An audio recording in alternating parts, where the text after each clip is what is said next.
ман шахсе будам ки дар бораи технология ва идоракунӣ ягон маълумоте надоштам. Аммо як чизе ҳаст ки ту набояд ҳама чизро донӣ ва шумо нафаронеро пайдо кунед ки аз шуморо хубтару беҳтар медонанд. бисёр солҳо ман кӯшиш кардам ва шахсонеро ёбам ки аз ман беҳтару донотар ҳастанд. вақте ки ман шахсони доно яъне ёфтам, дар он вақт ман боварӣ дорам ки кори ман беҳад хуб мерад. дар компанияи ман корҳо беҳад пеш меравад. вақте ки шахсони доно, шахсони маълумотдор, шахсони илмдор, вақте ки онҳо ҳамроҳ кор мекунанд, дар он вақт он кор пеш меравад.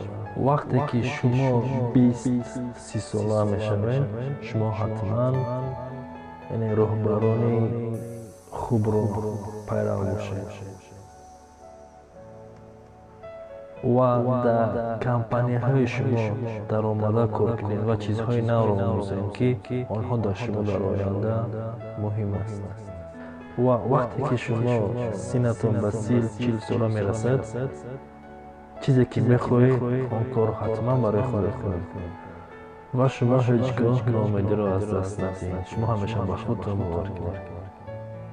вақте ки синни шумо ба 40-50 сола мерасад, пешниҳоди ман ба шумо ин аст ки шумо кореро ба итмом расонед ки шумо ба ҳамон кор хуб ҳастед, ҳамон корро дасту медиҳед. ва вақте ки шумо 50-60 сола мешавед, шумо дар таҷрибаи худ чизеро ки омӯхтед, шумо метавонед ки барои пешрафти ҷомеа, барои пешрафти мамлакат ва ҷавонон он таҷрибаи худро омӯзонед ва сарф кунед ки онҳоро дар оянда мисли шумо пешрафт бошанд.